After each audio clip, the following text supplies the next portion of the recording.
자, 서양 학문이라는 것은요, 팩트를, 눈에 보이는 사실, 팩트를 연구를 하는 학문입니다.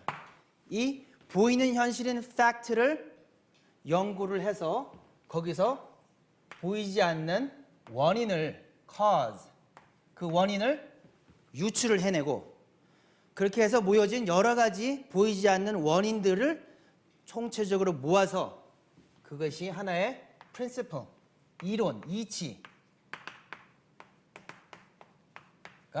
형성이 되는 그런 형식을 가지고 있습니다. 자, 그러면 지금 우리가 벌어지고 있는 병난에 대해서 설명을 하고 있는데, 이 병난을 어떻게 설명을 하셨는지 알아보고 가겠습니다. 자, 우리 개인이 병이 걸립니다. 자, 우리 하나의 개인이 있습니다. 그 개인이 병이 걸립니다. disease라고 하죠. 그런데 이 개인이 여러 명으로 모이면은 그게 하나의 사회를 형성하게 되죠. 그 제한된 공간 내에서 병이 도는 걸 뭐라고 해요? 풍토병이라고 합니다. 그래서 그거를 엔데믹이라고 불러요. 엔데믹. 자, 그런데 이 하나의 풍토병이 있었는데 이것이 다른 데로 전염이 될 때는 어떻게 돼요? 그건 옛날엔 다 전쟁 때문에, 전쟁과 무역, 그러니까 나라와 나라 사이에 그러한 전쟁과 무역으로 전염병이 발생을 하죠. 그랬을 때 이것을 에피데믹이라고 합니다. 에피데믹.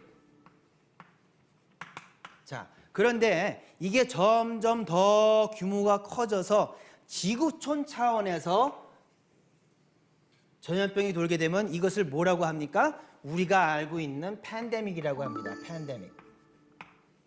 자, 그래서 서양 의학에서 바라보는 전염병 학이라고 하는 것은 disease, 이 범위가 엔데믹으로, 에피데믹으로, 그래서 팬데믹으로 가고 있는 거고요. 점점점 규모가 커지고 있다는 걸 알 수 있죠. 그래서 서양 의학에서도 이제 지구촌을 넘어서 더 커다란 차원에서의 병이 발생할 것이다. 그래서 그런 것이 이제 바이러스 X와 같은 그런 이론이 되는 거고, 지금 우리가 알아보고 있는 질병 대란인 병난이 되는 것입니다. 그렇죠? 자, 그런데 이것이 일어나는 이유를 우리 생존의 비밀에서는 어떻게 설명을 하고 있냐? 첫 번째 팬데믹에 대해서 설명을 1장에서 했습니다. 2장에서는 에피데믹이 도는 이유를 설명을 했는데, 그 당시에 우리가 알게 된 것이 war, 전쟁 때문에, 전쟁과 전염병이라고 하는 것은 항상 같이 왔다 갔다 한다는 걸 알 수가 있었죠. 그러고 난 다음에 그 세 번째 장에서는 팬데믹이 왜 오게 되느냐? 팬데믹은 이러한 것이 environment, 환경적인 문제다. 그래서 천지가 병이 들어버렸다는, 그래서 environment, 환경적인 요인에 의해서 발생했다는 것을 알아보았습니다. 자, 그런데 왜 이러한 전쟁과 이런 방식으로 커졌느냐에 대해서는 네 번째 장에서는 어떻게 설명을 했어요? 이것을, 자, 개인의 감정이라는 게 있잖아요. 감정이란 그 질병, 정신적인 그 병이, 그래서 그걸 밈이라고 설명을 했죠. 서양의학에서 밈. 자, 이런 마음의 감정이란 게 전염이 되는데 그게 하나의 최소단위가 밈이 됐는데, 이게 사회 병리적인 현상으로 나타나게 되고 그것이 하나의 커다란 전쟁이 되고, 그러한 투쟁적인 그런 성향이 자연을 정복하려는 그런 과정으로 커지면서 천지병이 되었다는 것이죠. 그죠? 그런데 증산도에서 전하고 있는 내용은 무슨 내용입니까? 왜 이런 밈을 갖게 됐느냐? 이거는 밈이라고 하는 것은 결국은 사람의 원한인데, 정신적인 그러한 병리 현상을 수화작용을 가지고서 설명했던 게 원한인데, 이러한 사람의 원한이라고 하는 것은 자연 섭리에 의해서 선천이라고 하는 지금까지 우리가 살아왔던 자연 섭리가 모든 물질과 생명을 키우는 자연 섭리, 자연의 이치, 자연 환경이 상극이라고 하는